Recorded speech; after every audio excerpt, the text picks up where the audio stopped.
Start us off, me. Thanks, me. Ah, got you to jump the gun a little bit, Carter. That might be a false start. That is a different time in a different episode. But this is Kevin Explains Wrestling, or Kevin's Road to WrestleMania. We don't really know what this show is called because I've put in a very minimal effort into that kind of stuff.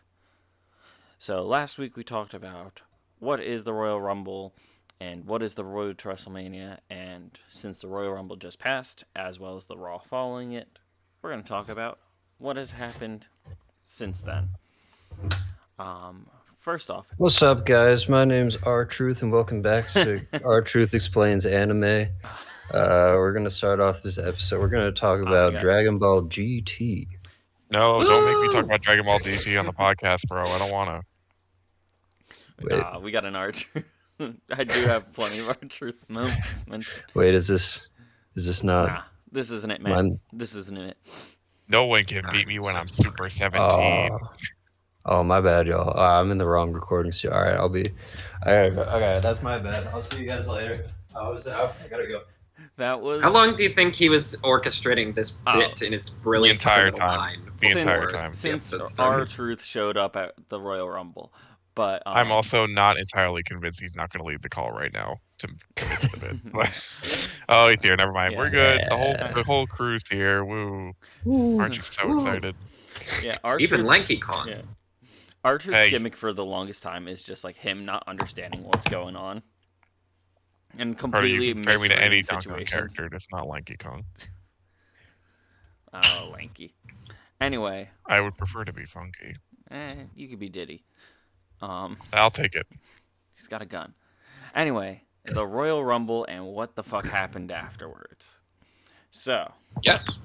First thing that happened at the Royal Rumble, as they're announcing the show starts, before they even start a match, a returning face appears, known probably very well by Carter, Pat McAfee, former announcer, former punter, host of the Pat McAfee Show, shows up to join the announcing desk.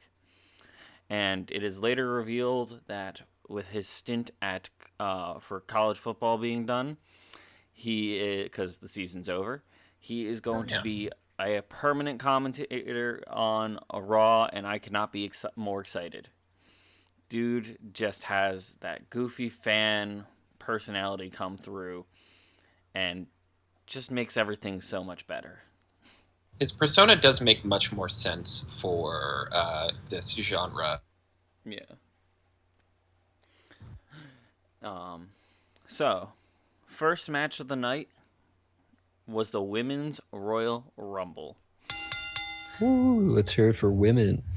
I do remember specifically because there was a watch party planned for this. I could not make it, but I watched first part with Callum and the second part with Carter.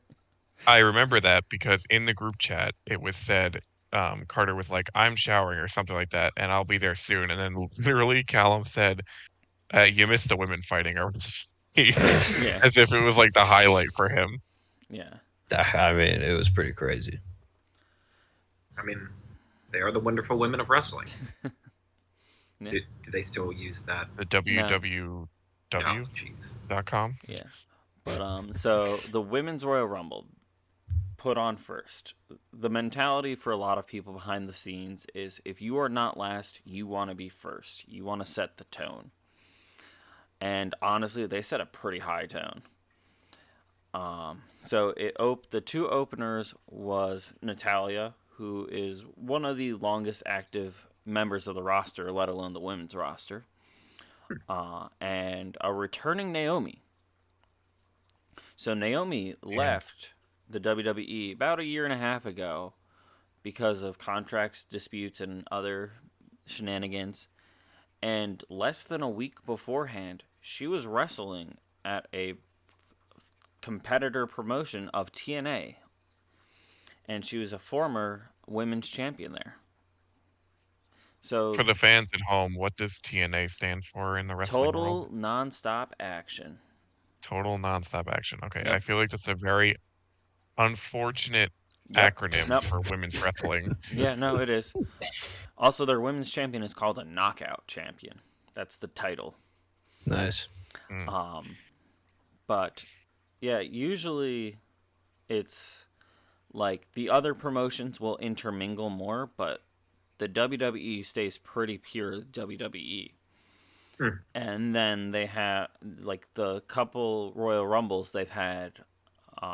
The Women's Royal Rumble, I think last year, they had Mickie James, who was a very prominent WWE women's wrestler, but at the time was the current TNA Knockout champion. They had her come in and hold her own for a little bit of the match.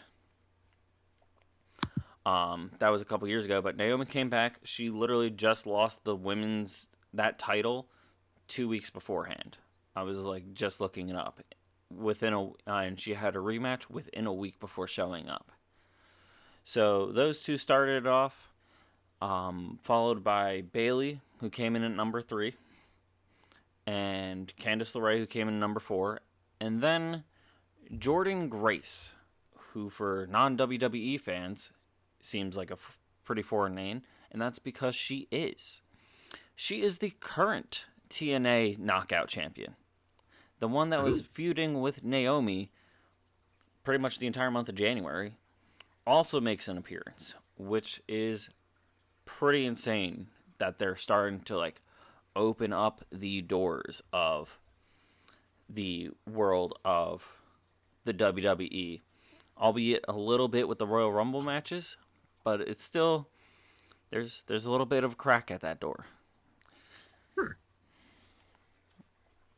So yeah, after her was Indy Hartwell, one of the many Australians, followed by Asuka, women's tag team champion, Ivy Nile, who's kind of just there, and honestly, a bunch of fodder until person number 11, 10, which was Bianca Belair, who's like at that time outside of her, Bayley, and Naomi, they're the top like 3 at the time. Oops, that's the football notes. How embarrassing. And after a while, people start piling in, lots of different ones. Other huge acts, I guess, or like main contenders that show up are Nia Jax at number 21, the man Becky Lynch at number 23. I was wondering when Becky Lynch would be brought up. Yep.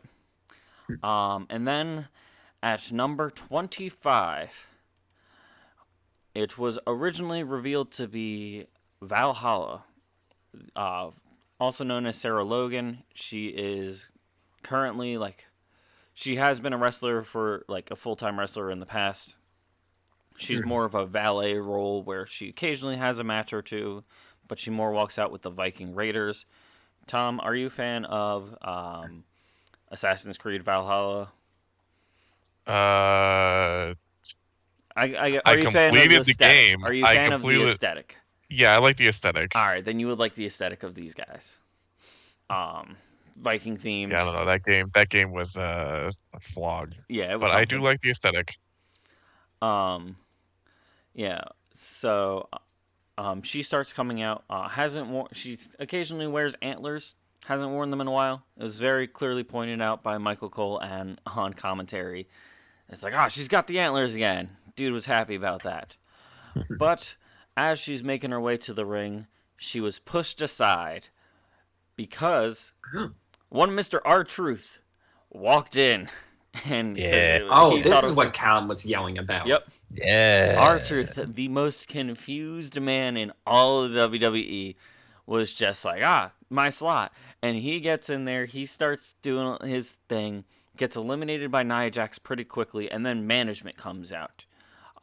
Raw general manager Adam Pearce is because Valhalla's getting pissed, the referees are holding her back, R-Truth's looking confused, and Adam Pearce is like, Truth, you're not in this match. And he's like, what? And it's like, he's like, you're not in this match. Valhalla, you're in. And then she got eliminated in like 5 seconds. Because everyone's watching this hullabaloo of Truth getting yelled at by the general manager. And him replying with he was like, wait, those aren't the men? And he's like, are you sure? And he's just like, yes. Get back out. Go. Shoot. It's like, so none of them are men. Yeah. You're like, no.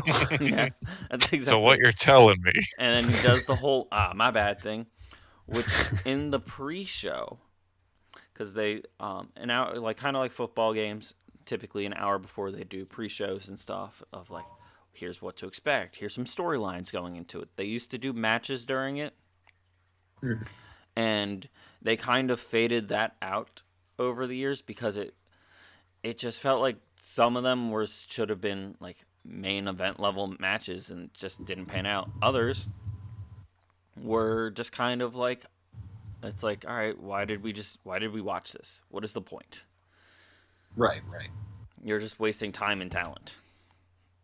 Anyway, after R-Truth has his debacle, so some major points that happened before then.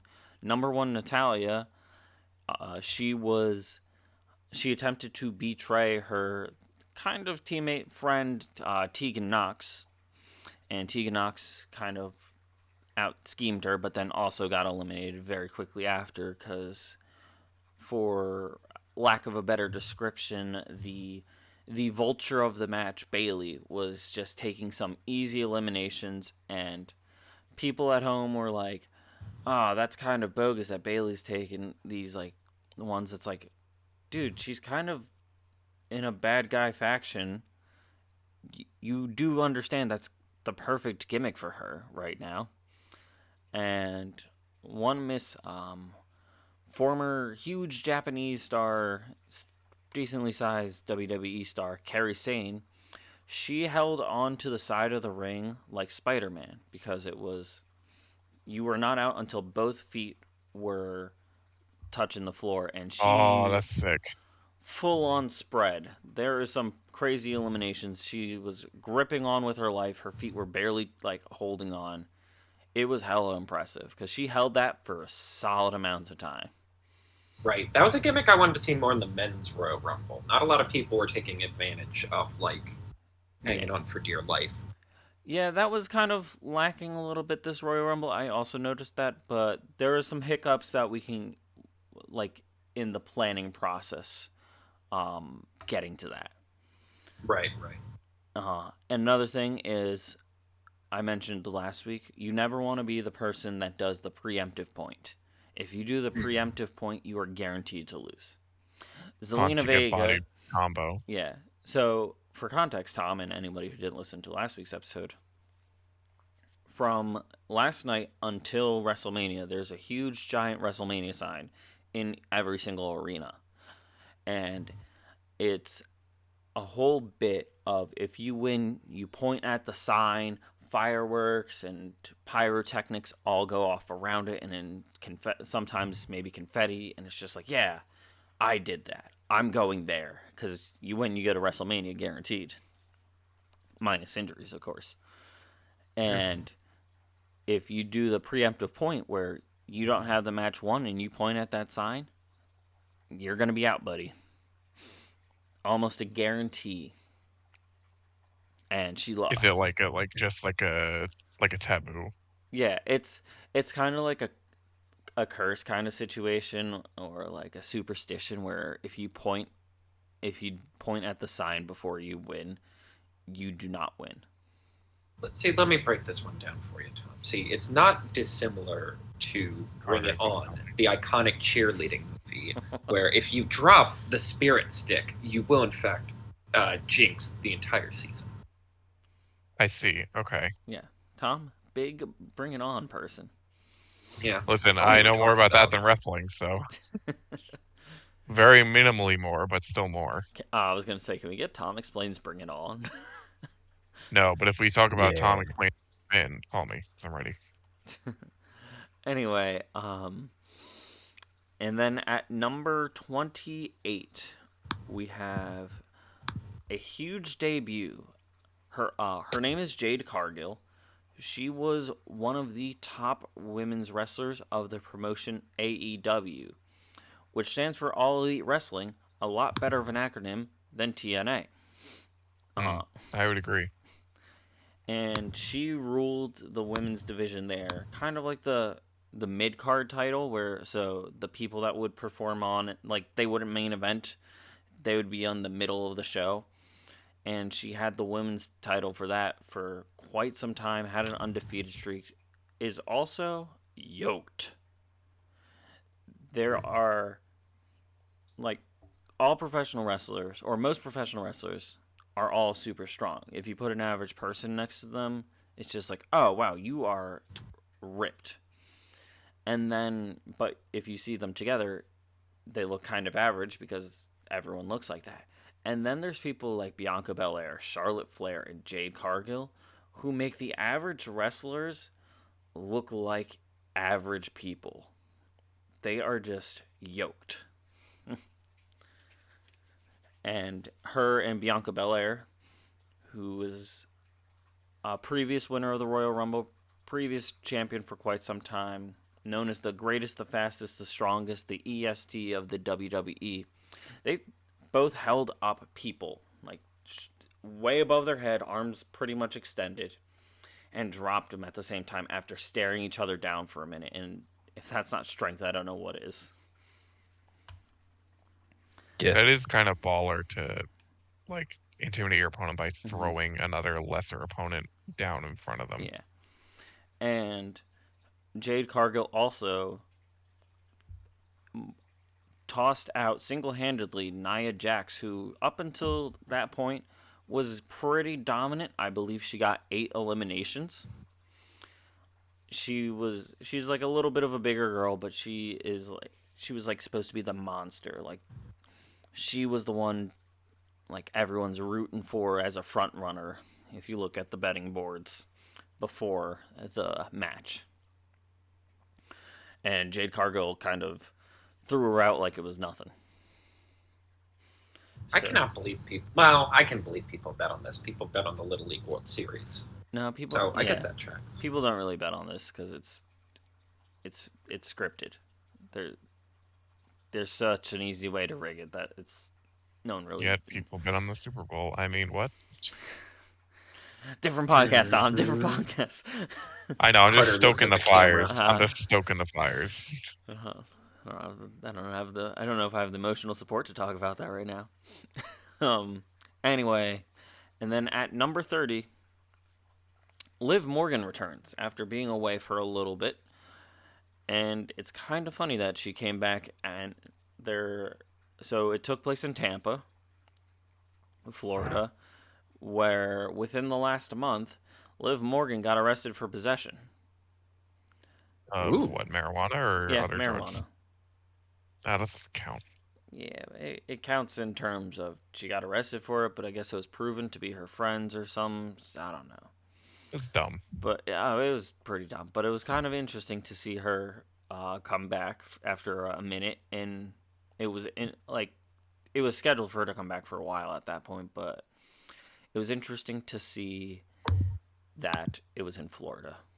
I thought they would have avoided that, but I was surprised. So when somebody says, "Oh, they were arrested for possession," and it turns out to be marijuana, it's like the same vibe as I got detention because I was late to school too many times. Like, you didn't actually do anything malicious.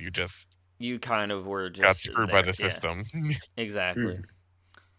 And for back-to-back years, Liv Morgan was the runner-up for the Royal Rumble.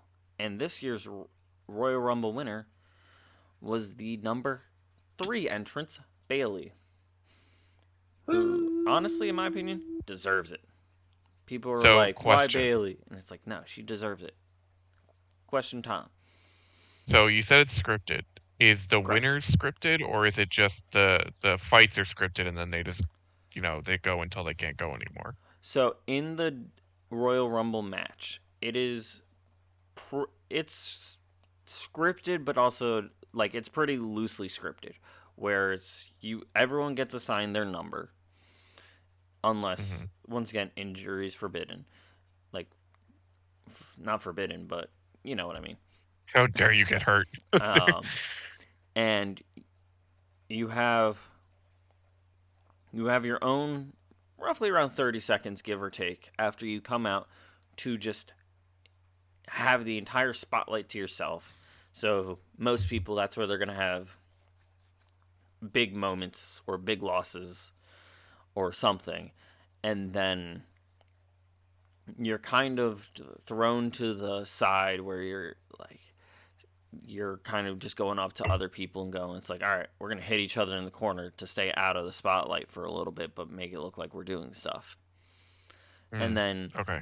And then you have your elimination order where it's just like, all right, I'm going to get eliminated. Like, it's like, all right, this person came in, she's going to eliminate me. I got to get ready to like try and confront her so she can eliminate me right off the bat.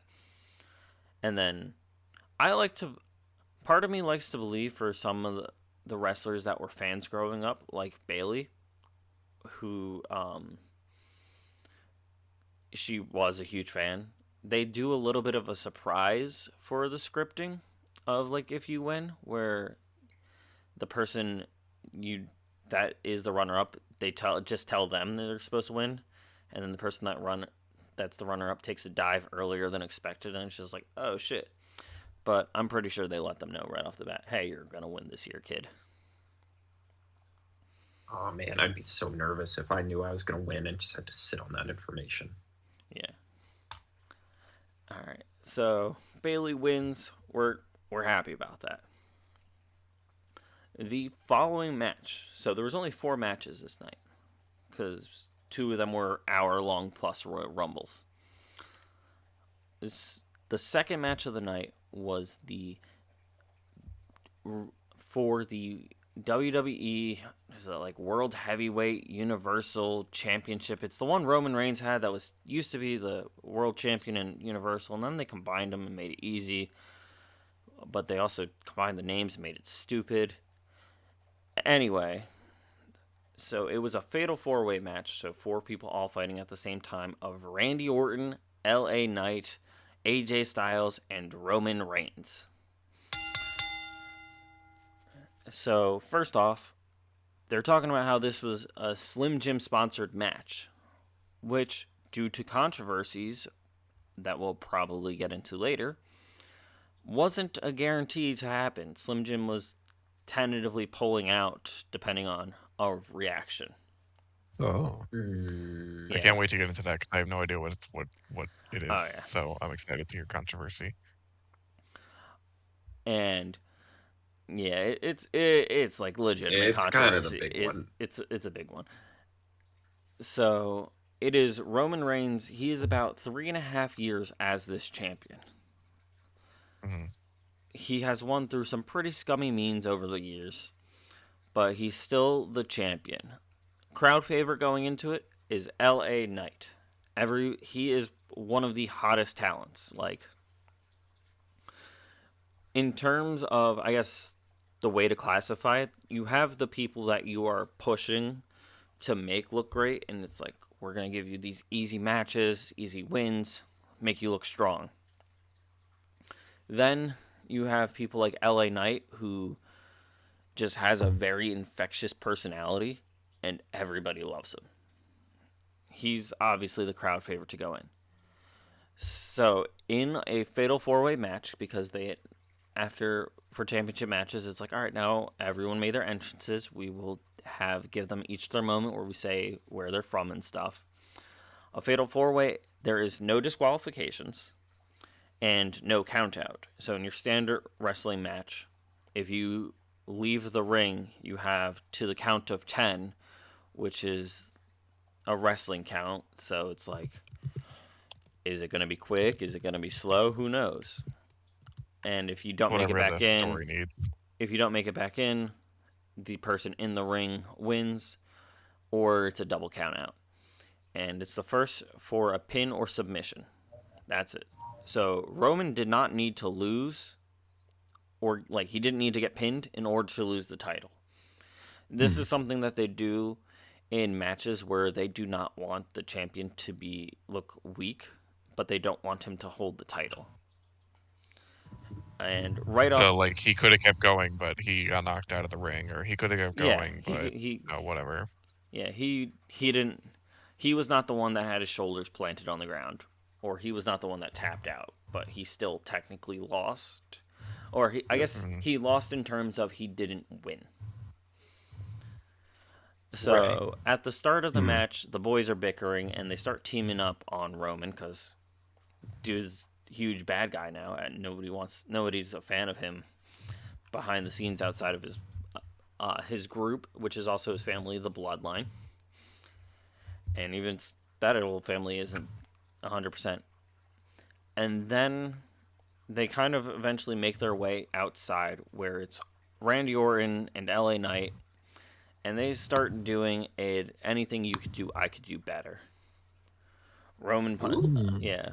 Randy hits AJ on the table. LA Knight hits Roman on the table. Randy tosses Roman on the table. LA Knight tosses AJ. And then when they're kind of like sizing each other up after a couple moves on the other two guys, Randy Orton sneaks out the win by hitting LA Knight through onto the table first. And I do know the name Randy Orton. Yeah, Mr. RKO. Out of nowhere. Yeah, that's it. He is one of the most. I guess the way to describe it is he does not waste a single movement or breath in the ring. He's been at it for so long. He's just peak efficiency. And he actually had the match won until Roman Reigns' younger cousin, Solo Sikoa, took the referee out of the ring so he couldn't count. Hilarious. And see, I love how the Royal Rumbles have like this air of like seriousness about that. Like again, we talk about some of it's scripted, but at the end of the day, it's still like, you know, high drama. There's not too many shenanigans. Whereas these matches, just fucking anything goes. Yeah, it is theater. Yeah, this is all fairs in nonsense and shenanigans. Yeah. So Randy had Roman pinned for decent count. Like clearly would have been over 3, but since the referee didn't count it, it never happened. And yeah, that makes sense. Then the next big moment is LA Knight, crowd favorite, went on a huge tear, going toe to toe with everybody, and clearly putting Roman Reigns in his place a little bit. Solo Sikoa is not contributing anymore because at this point he went to tackle AJ Styles into the barricade on the side, and AJ Styles sidestepped him, and Solo just went through it. It fell and everything. And LA Knight was this close, I say as I hold my fingers an inch apart because this is mostly an audio podcast, to winning. And Roman Reigns bounced him off the ropes as AJ Styles was about to do his basically jump off of the ropes into a forearm, which is one of his finishers, the phenomenal forearm. And he gets knocked onto the ropes pretty hard. That was not a soft hit that he took. And he flopped into the ring. LA Knight got pushed out, and Roman Reigns pinned AJ Styles for the win. It was one of the cleaner wins that Roman's had over the years with his current title reign, but it wasn't like purely a him win. He definitely had help from Solo Sikoa, and he could have won a little bit more cleanly, but he still came out on top. So they're painting him as the bad guy because he wins by these like technicalities. Yeah, he wins by technicalities, scumbaggy ways. His brother, his cousins, and stuff do the dirty work. Because if you get in a regular match, if you get disqualified as a champion, you lose the match, but you do not lose the title. The title can only be won through pinfall, submission, or whatever the stipulation, if there's a special stipulation for the match. That's interesting. So you'll see something like a scumbag champion every once in a while. They'll just walk away from the match and get counted out, and they'll lose the match by count out, but they don't lose the title. And speaking of scumbag champions, the third match, the pre-main event match, the United States title. Logan Paul, current U.S. champion, versus Kevin Owens. Oh my god, I didn't even know Logan Paul was the U.S. champion. I got really tilted during this one. Yeah, Carter was going off a little bit. Here's the bad part about this. If Logan Paul wasn't such a scumbag, he would actually make a great professional wrestler. I'm allergic to that. I'd sneeze at you. I'd sneeze. Hey, I said if he wasn't such a scumbag. He is still a scumbag. And even just his name. So there was a huge back and forth at the beginning of the match. It's going on for a little bit. Kevin's taking control, Logan's taking control, and then things start happening. First off, according to commentator Michael Cole, one of Logan Paul's moron friends. He said moron. Yeah, say moron like 1,000 times. Yeah, he really didn't like this guy. And a tag team on SmackDown, or Alliance to that nature, two guys, Austin Theory and Grayson Waller, kind of both scummy-ish dudes, came out to help remove the guy, but they also slipped a pair of brass knuckles to Logan Paul. Was this made evident in the show, or was this like a thing? After it was evident. It was like the cameraman zooming in on them, pass him that, and it's just like even the commentators are like, what is that? Oh, he's got brass knuckles. So funny. Pat McAfee's living his best life talking about him. And through a very interesting turn of events, Kevin Owens dodges the punch with the brass knuckles, which typically doesn't happen, and wrestles them out of Logan Paul's hand and puts them on himself, where he just knocks out Logan Paul and pins him for 2 out of a 2 count, because the referee noticed that Kevin Owens was still wearing the brass knuckles and disqualified Kevin Owens. Logan Paul wins via disqualification. What a twist. But then even though he wore them first, I was sick. It was sick, I tell you. Carter was having a time. It's not a matter of puking. Like, Tom, in football, if there's 2 people yelling and getting big, the first person starts the fight, but the second person gets the penalty. That's pretty much what happened.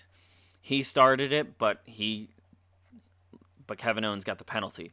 That being said, then it was the post-match where Kevin Owens just made Logan Paul look like a bitch.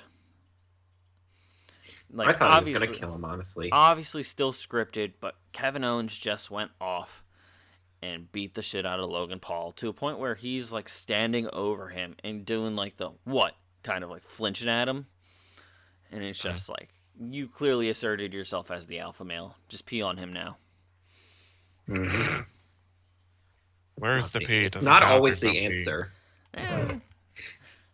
We'll agree to disagree. Not every time is poo-poo time, but every time is pee-pee time. Well said. Yeah. Alrighty. And now for the main event. The Men's Royal Rumble match. Woo! So, numbers 1 and 2 were Jimmy and Jay Uso, legitimate brothers who have wrestled as a tag team for the better part of a decade. They were tag team partners up until this last year, basically. They were both, for lack of a better description, Roman Reigns' cronies for a while. And then Jay kind of turned his back on the family, and he went to the other show. But they started off as the first 2, which was awesome because that hasn't really happened before yet. We haven't seen the 2 of them go typically there'll be some point in their tag team career there will be a drama or something and people are like, oh no, and they fight and then they make up. But no, they haven't really done that. So after, and I really thought this was going to be the final throwdown. It was going to be them, like they team up, tear ass, like beat the other guys, and then it'd be like, but I have to take you down, my brother. Yeah. And he'd be like, no, Scar, brother, help me. Yeah, one of those. No. Yeah. And Mufasa, the Lion King, coming to theaters at some point next year. Nice. Anyway, they start off as 1 and 2, and Jay's kind of the good guy role, Jimmy's kind of the bad guy role, and anybody that hit Jay pretty hard in the entire part that Jimmy was in the Rumble, Jimmy Uso would go up and try and high five them. He'd be like, yeah, a handshake. Nice. And then some people would just blow him off. Some people would high five him. He got a variety of different reactions. So after those two entered, it was Grayson Waller, who I said last week, if you come in at person number 3, is the person that either can win it all or the person that is the first one out. Women's match, number 3, Bayley, won it all. Grayson Waller, first person out. And then followed by Andrade, who is returning after a stint in AEW, and because he was in WWE, then he went AEW, the All Elite Wrestling promotion. He went there for a couple of years, and now he's back. Legitimate husband to Charlotte Flair, who is so that makes him the legitimate son-in-law to Ric Flair. Oh.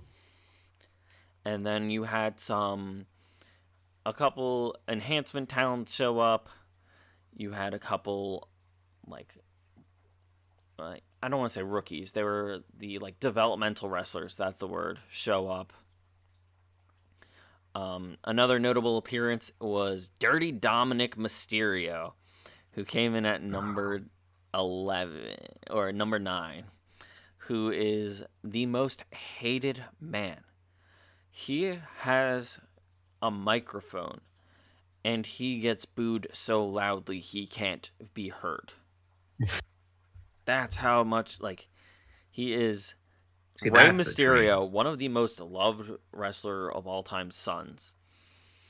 And because of how he's been playing off his bad guy gimmick, he just gets so much hate, and it's fantastic. You love to see. I assume he's cool. With it. But imagine being like, man, I'm gonna join my dad in the family business. This is gonna be great. I'm gonna be like the prodigy, the new hero. And they're like, so we have a pitch for your character. Mm-hmm. So hear us out on this. What if you suck? What if everybody hated you? What if you were just a scumbag? And he started off his career teaming up with Rey Mysterio, his father, and everybody loved him. And then once he betrayed Rey Mysterio, everyone started hating him. And then with what he's doing, everyone hates him even more. And This is like Kylo Ren of wrestling. Pretty much is a great description. What's funny is he is part of one of the biggest quote-unquote bad guy factions, but everybody else in that faction, so there is Rhea Ripley, Damian Priest, Finn Balor, J.D. McDonough, and if you ask him, R-Truth will say he is in that faction. That's been his bit the entire last couple of weeks.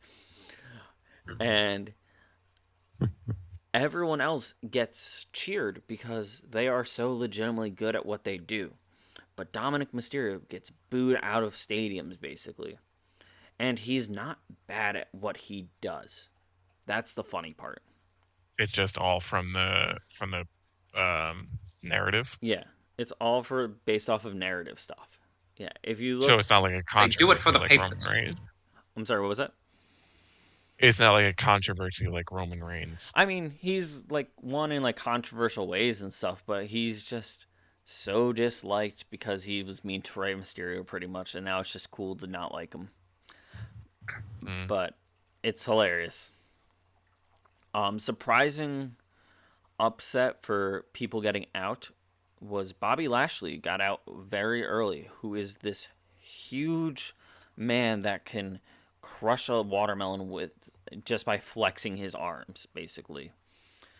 Oh, And be still my heart. He, I was yeah, gonna make that joke. he got out because he eliminated Karrion Kross, who's the guy who's currently feuding with, and Karrion Kross, when Bobby Lashley was out on the edge of the ring, Karrion Kross pulled him off and started fighting with him. Because despite Karrion Kross being out, that still counts as getting eliminated by Bobby Lashley because both his feet hit the ground. So a lot of stuff is fair game in a Royal Rumble match. I'm starting to realize that. Yeah. Then a bunch more people start coming out. And then we got to some of the like bigger names and huger names. Finn Balor, Cody Rhodes, and then we got to the big boys. There was Bronson Reed, who's a massive human being. Gunther, who's a massive human being. Ivar, Braun Just Breaker. Gunther. Yeah, Gunther. Ivar, Viking Raider. All these men, like Bronson Reed, Gunther, Ivar, Braun Breaker, and Omos, are all either Omos is 7'3", weighs 400 and change. The other three all have the bodies of gravelers. Well, Gunther used to have it, but now he's just in ridiculous shape. But he's still like a pretty big dude. But Bronson Reed, Braun Breaker, Ivar are all built like gravelers.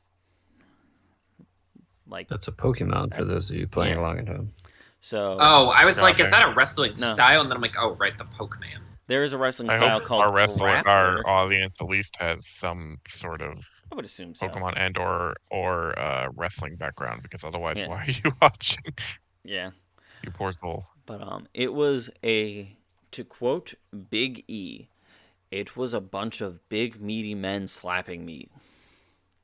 And See, and you wonder why Slim Jim was their sponsor. Oh yeah. I didn't need to wonder. Which I still want to go back to that because I want to know about the Slim Jim. We'll talk about that still. That sounds weird. We're going to talk about the post-show, basically. And in the midst of this all, so Braun Breaker is on the developmental roster. And he's like one of their top stars, so pretty much getting ready to be called up full-time to be on one of the main rosters. And he was last second subbed in for Brock Lesnar. His spot was supposed to be for Brock Lesnar. And he's got enough of a similar style and he's enough similar size that he can fill that role pretty perfectly. Brock Lesnar did not appear because of some stuff that we'll talk about later. And then number 23, or sorry, 22. Pat McAfee joins the Royal Rumble. Oh God, I forgot about this. He is like, oh, that's me, and he was supposed to have a moment with Brock, and thought. So what happened was, I think he was supposed to have a moment with Brock, and then they replaced him with Bronson Reed, and then he was confused a little bit on it, but it was also still like he was informed through earpiece of what was going to happen. And he jumped over the ring, and he was staring down two of the biggest men in the ring, one of them being the giant Omos, and then he just eliminates himself. He just hops in, hops out for a second, hops back in, and then just hops out and leaves. And he's just like, I can't do it. Which, a little disappointing because he has had some great matches over the years, and he makes a lot of people look really good. So that was kind of surprising, but it was still very funny. It was it took up a decent bit of time, and it was a nice breather from let's just have a funny moment, let's take a break, and then we'll get everyone chills for a second, and then we can get back into the stuff. Huge superstar coming in at this time legitimately the right number, R-Truth entering the Royal Rumble, same exact slot, but this time Can someone for real. explain to me why Callum likes R-Truth so much? Because he's silly. He's so silly. In the pre-show, they were talking about like notable Royal Rumble moments and stuff, and people are talking about like, oh, when Shawn Michaels won in the 90s, when Stone Cold Steve Austin won for the third time, like Hacksaw Jim Duggan win in the first one. And then R-Truth was like, honestly, one of the moments I remember was a couple years ago. Some guy like took in a ladder thinking it was a Money in the Bank match and was confused when there was no ladder and got eliminated pretty quickly. That guy's pretty ridiculous. And then the clip shows him a couple years ago doing that. All right, that's fair. I would like this guy too. Some men just see a guy who's confused about everything and say, "Hell yeah!" Hell yeah! You waited so long. All right. Just for those sitting with that. Oh, we got 10 versions of that before we started recording.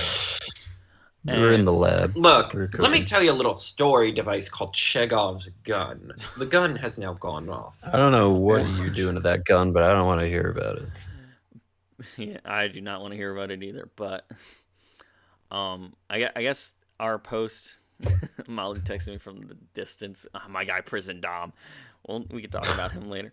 But Prison Dom. Yeah, I think our post recording, me just giving you guys a deeper look into some things, will be us watching R-Truth videos tonight. Yes.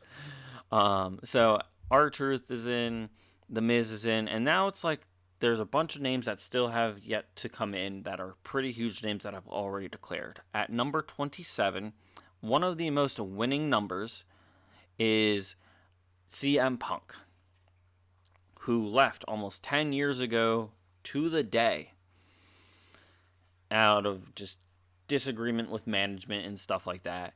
And he only recently made a wrestling return to AEW like last year or year before, where he had a very quick stint and was known for creating backstage drama all over the place. Ooh. Yeah. So I'm not his biggest fan. I liked him when he was like his first stint in the WWE, but then it just kept like, I respected the reason he left, but then it just became so much drama from it. And he returned at Survivor Series formally in November, but he hasn't wrestled a match on TV until this one. And we'll talk about how it kind of ended. And then we had Drew McIntyre, to quote Carter, a real American-looking guy from Glasgow, Scotland. Glasgow. Yeah. Huge well, he Scottish. looked American to me. Yeah, he wears a kilt sometimes. And Sami Zayn, who's another one of those crowd favorite people who has been through like a freaking Looney Tunes match with Johnny Knoxville at WrestleMania and still made everything look great. So the final... I didn't know Johnny Knoxville was in... Yeah, that was last week. Yeah, that was last week's I guess... behind the scenes lesson. That was a fun watch. I guess that makes sense. When he pulled out that giant mousetrap, yeah, oh boy. He won by a giant mousetrap. So, before we talk into the Final Four and the winner, the most interesting thing about this was Braun Breaker, the guy that's filling in for Brock Lesnar, was thrown out by Dirty Dom Mysterio because they were going to use that as a match at the next big pay-per-view, which is in Australia next month, or I guess technically this month. And it's like, Dominic Mysterio got him out, and he was gonna be Brock Lesnar, and then it's like the thought process continued, and the wheel loaded, and it's just like, wait, were they planning on having Dirty Dom Mysterio like throw out Brock Lesnar to give them a program to work? And now I'm a little disappointed that didn't happen. Anyway, Final Four was Drew McIntyre, Sami Zayn, CM Punk, and Cody Rhodes. Cody Rhodes, winner of last year's Royal Rumble. CM Punk, as we talked about. Drew McIntyre, huge like character. And Sami Zayn, kind of a crowd favorite guy as well as CM Punk was. And these guys kind of clearly just went at it. Sami Zayn went out first. Drew McIntyre got out as the third place tech, if you were to classify it like that, and was obviously very pissed about it. And then it was CM Punk and Cody Rhodes. Everyone's expecting Punk to win because Cody won last year, and there hasn't been a back-to-back winner since the 90s. And Really? correct. Which, awesome. It's been, I think, the formal number was like 21 years, or 23 years. And usually after the third place person gets out, it's a relatively quick back and forth before someone wins. These guys actually had like a mini match after everyone else was eliminated. And the winner, in a surprise to everyone, was Cody Rhodes, winning back to back. CM Punk was eliminated, and Cody Rhodes got to do the point, and he was your winner of the Men's Royal Rumble, back-to-back years. And then, he got to do the non-preemptive point to the WrestleMania side, and then he pointed to, in a skybox, Roman Reigns, who he used his championship match that he won last year to point at Roman Reigns. He lost to Roman Reigns last year, and he pointed back at Roman Reigns. Oh, round 2. So it could be round 2. Cody Rhodes has been on this thing of finishing the story, because his dad was a huge name and was a huge champion in the very, like, the 70s, the territory days, where it wasn't like a handful of huge companies. Every region, it felt like, had their own wrestling company. And Dusty Rhodes, Cody's dad, had one of the biggest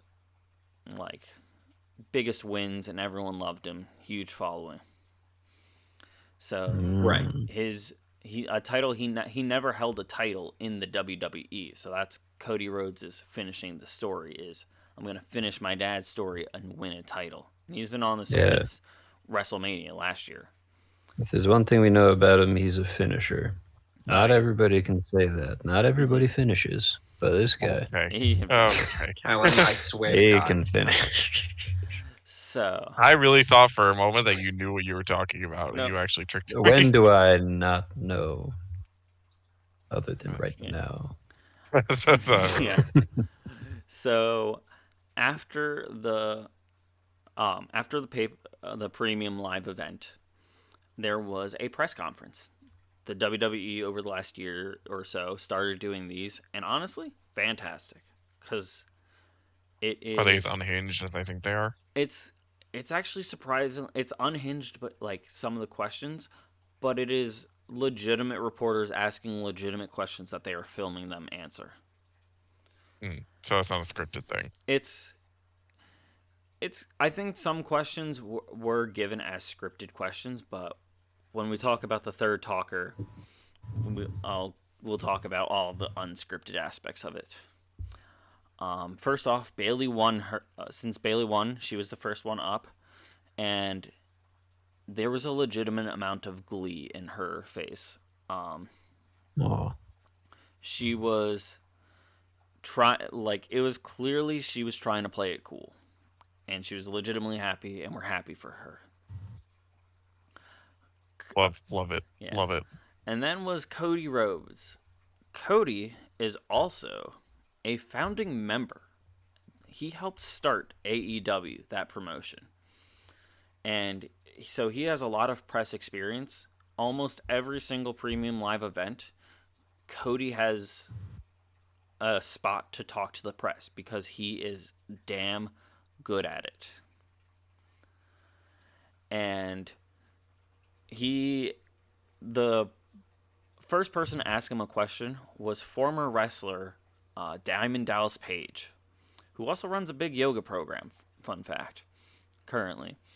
And Diamond Dallas Page wrestled with Cody's father a lot, and he got Cody almost in tears. He was talking about how proud he was and all this stuff, and Cody was getting all all teary-eyed.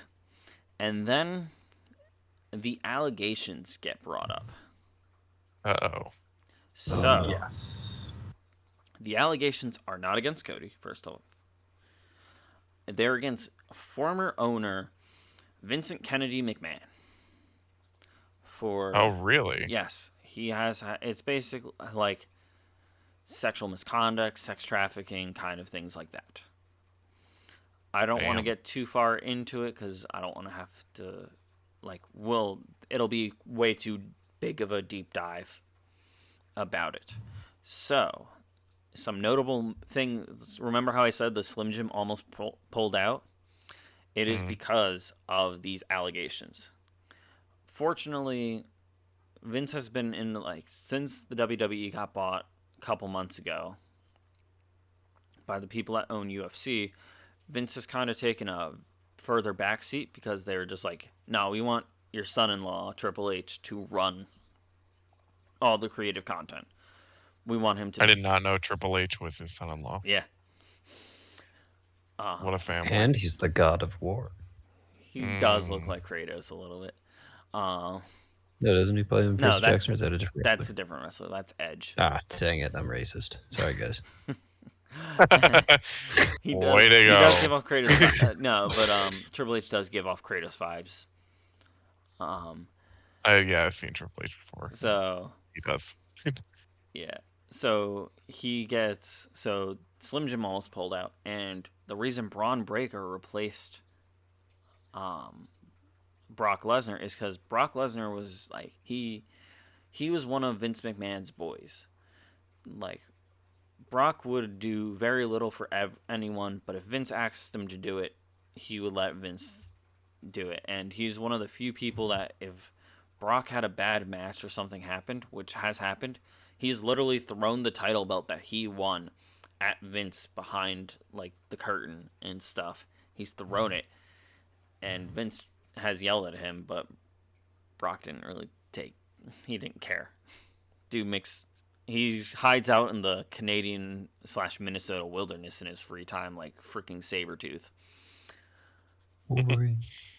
But that's... rumor has that is why he pulled out. And so Cody, as a former executive vice president for AEW, he gets asked about it. And Cody, and he's like, it's talking about safety and stuff, and Cody is outright like, these things are not okay. And he gives clearly he was like, people were like, did you guys know about this beforehand? And he's like, we were finding out in real time as you guys were finding out from as a talent perspective. We didn't know that these things were we didn't know some of these things were happening. Probably it was very professional. And I was gonna say, in terms of the timeline for starting these press conferences, did they start after Vince McMahon stepped down, was removed, etc.? So this press conference was immediately after the Royal Rumble. You were. But I mean, in general, since they've been doing these, they started right around the time that he was taking more of a back seat. He wasn't formally stepped down, but he was on the back seat for his last scandal. And and this is one of those moments where it's just them asking Cody about these things, and they've asked him questions about other brands and stuff because he outright mentions AEW, which usually doesn't get unless if it's a very niche moment like the Royal Rumble entrances and stuff. You don't really mention the other companies in the WWE, but he outright just mentions them. And it's one of those this is clearly not as fake as people want you to believe. And he keeps talking about how he wants to finish the story. He doesn't know what's going to happen. And in typical Cody fashion, when he gets told time's about up, he goes, we got one more. And then it's just that was kind of lame last one. One more for someone that I haven't heard answered a question from ever.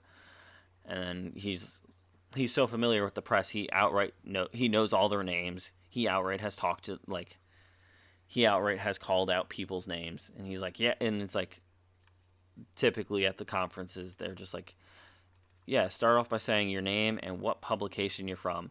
And he just goes, and it's like, I'm John. And he's like, I know who you are, John. Let's be real here. it's Classic great. John.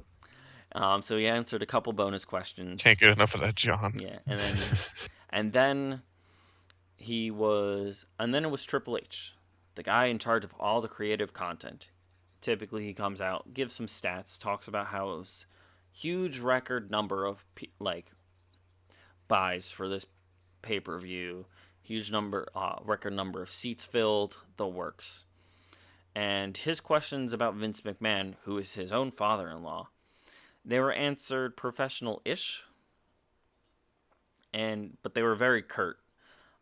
So he kind of reiterated things that Cody said, and the thing he kept talking about, he's like, listen, I know this is big stuff and a lot's happening, but we just had a hell of a show and big things are coming, and I kind of want to focus on the positives, which a lot of people are mad about, of how he kind of brushed it aside a little bit.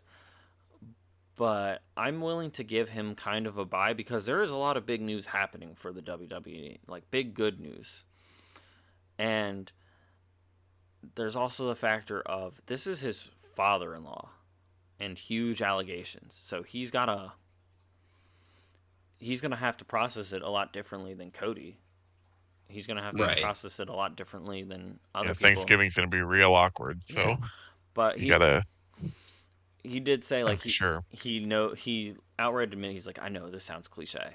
I know this is going to sound bad, but we are looking into, like, the best possible resources and doing everything we can to prevent things like this from happening again. Which, respectful, in my opinion. But he was talking about they made a huge deal with Netflix starting in 2025. Monday Night Raw is going to be on Netflix, and that's like a $5 billion deal.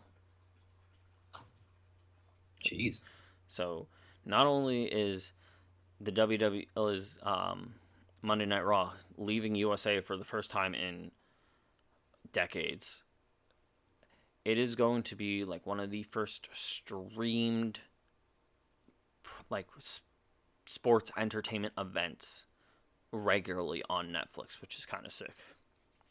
Ooh. So that is going to just change up the works. And then he did 3 bonus questions to one up Cody.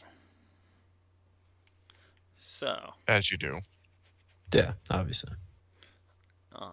Before we get into your guys' questions about things, we have had the Monday Night Raw after the pay-per-view, and 2 of the biggest things that happened were Pat McAfee and Michael Cole were announced to be the new permanent commentary team, which I am still stoked about. And then CM Punk, gone for 10 years, returns, everyone's favorite. He pulled an Aaron Rodgers. And in the Royal Rumble match, he hurt one of his arms pretty bad that needs surgery and is out for months. So any Royal Rumble plans that they had for him, just like Aaron Rodgers, are eliminated after the first attempt. I thought you were going to say he was inoculated or whatever he said. Yeah, who knows, like horse serum. Yeah. I thought that he was going to challenge David Fauci to a fight on air. That would have been funny. And then Fauci shows up with a chair. Oh shit! But he pulled a Rodgers. I don't doubt Fauci could. Yeah. He's mollywopping the man. Good lord!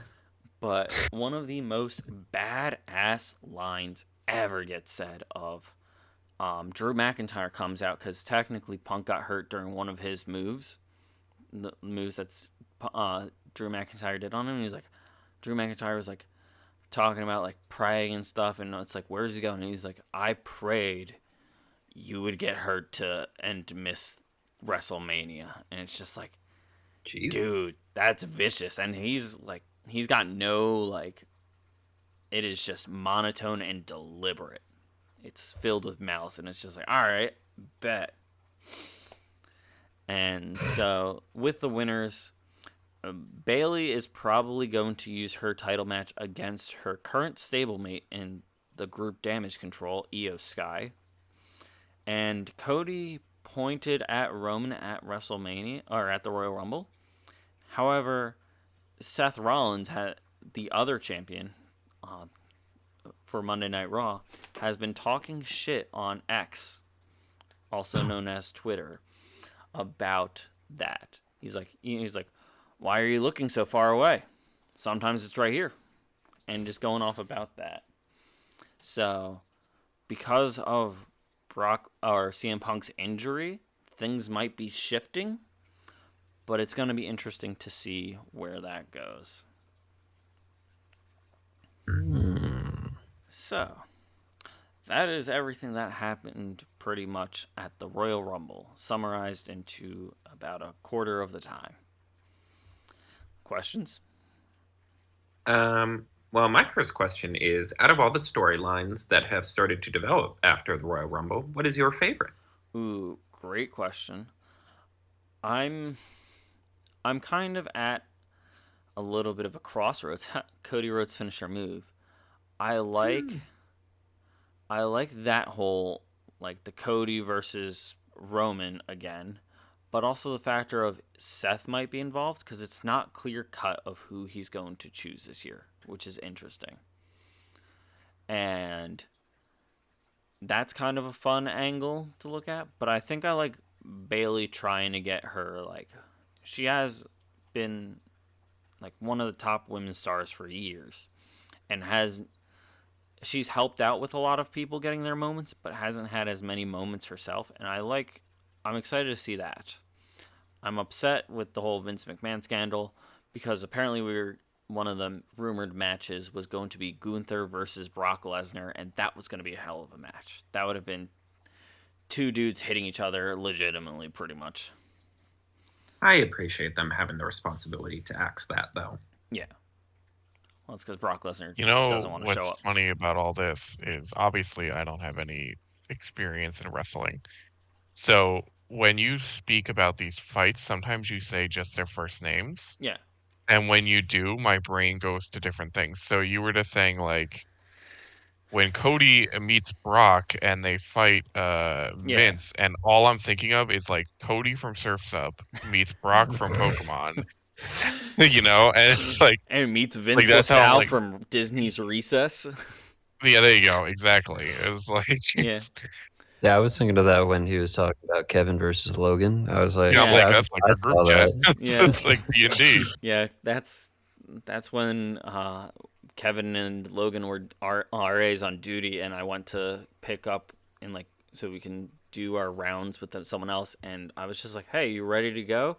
And all they saw was me standing on, like, in their doorway, and then the next thing they saw was Logan taking me to the ground. He just like he straight up tackled me in the middle of the hallway once.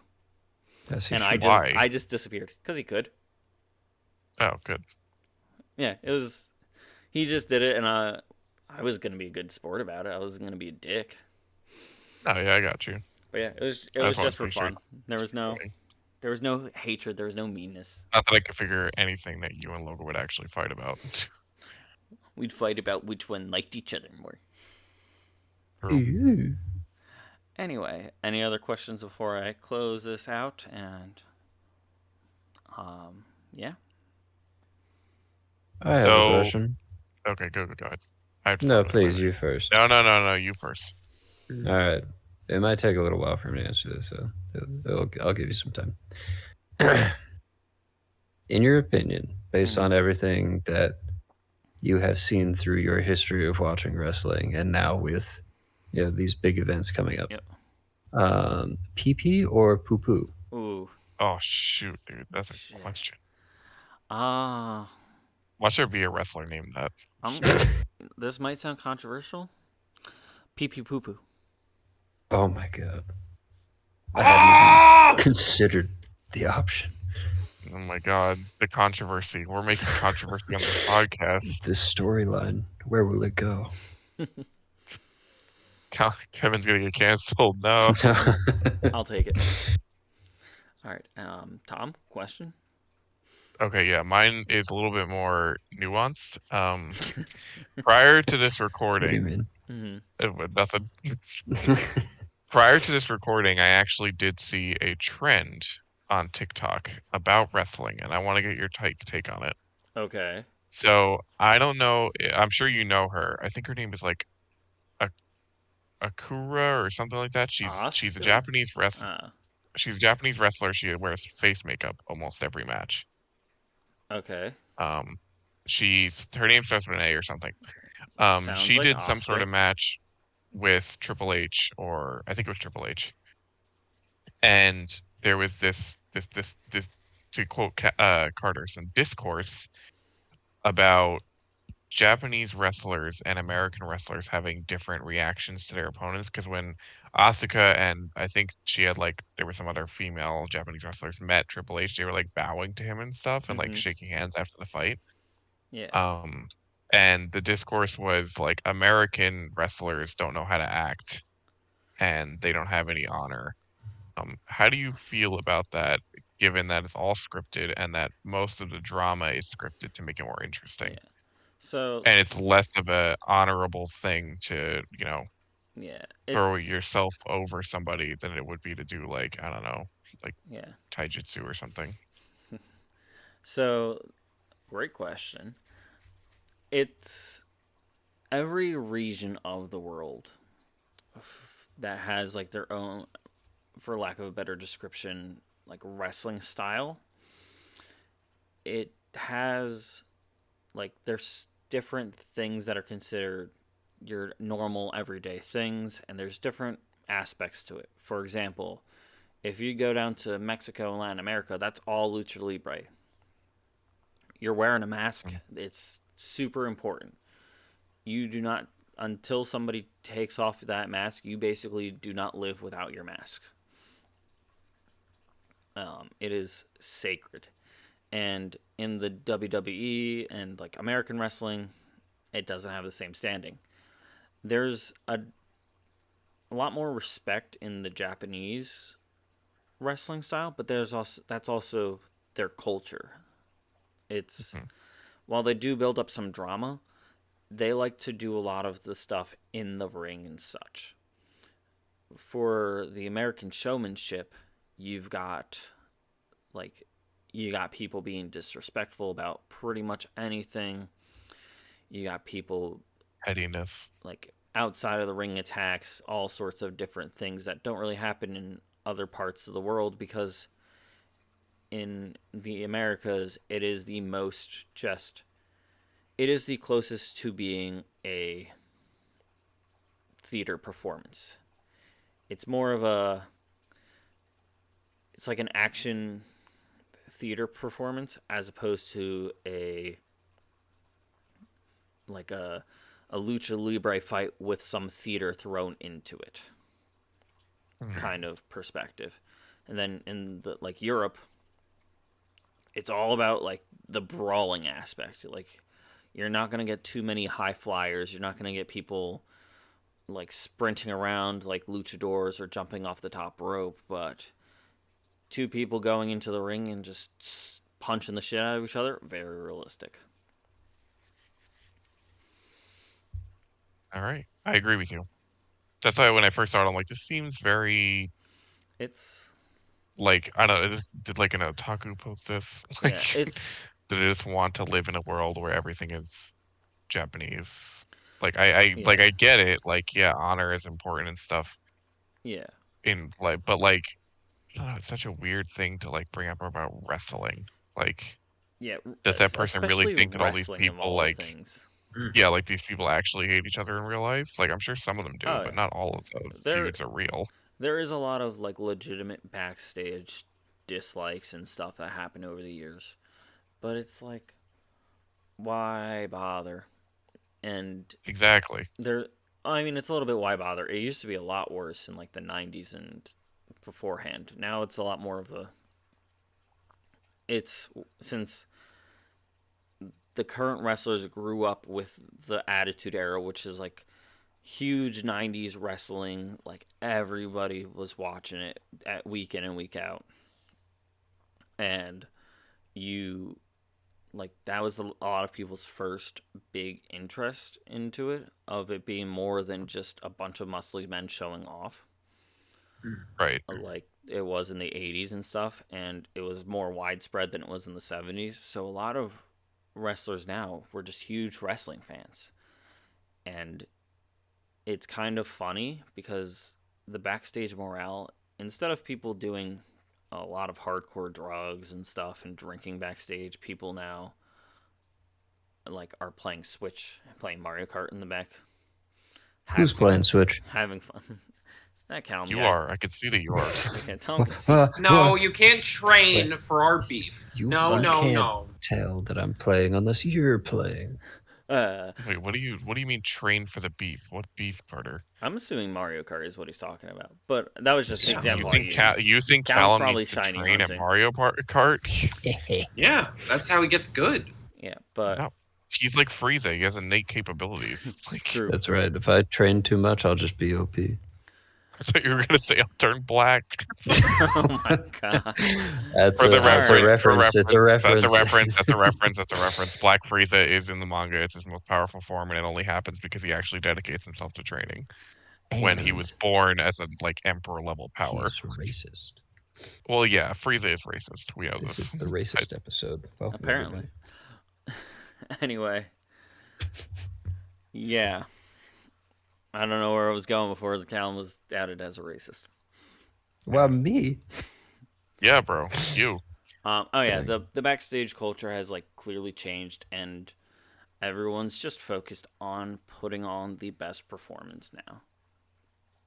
It's a lot. It's still very dog eat dog, but if you're one of those people that has like a very clear contract, like that you're safe for a while, and you're good at what you do, everyone's a lot more buddy backstage, and people take it way too seriously.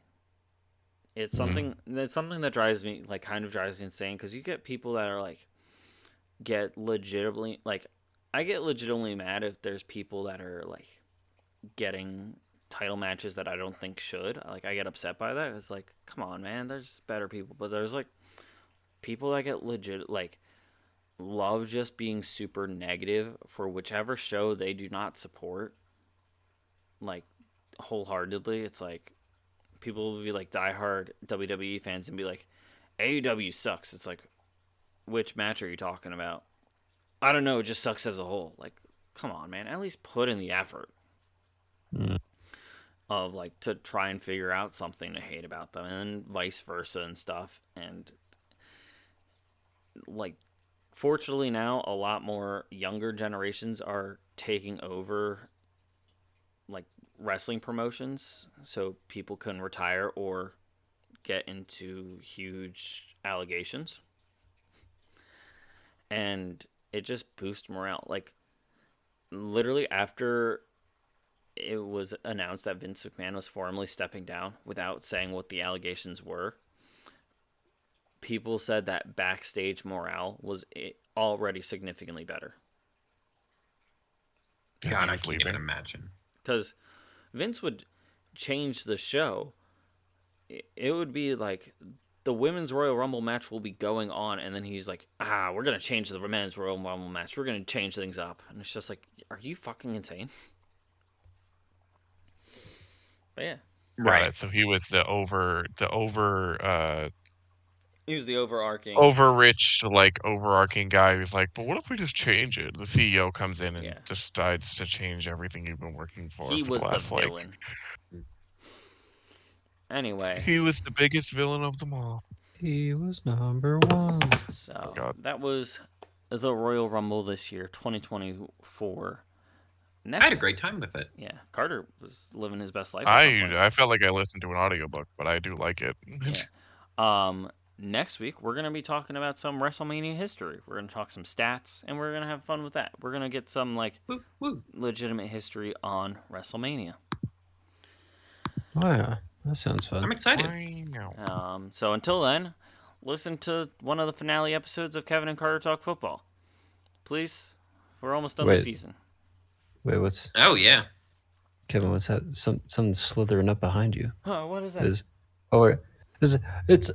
It's Randy Orton. No. Slither it is. Okay, out of nowhere.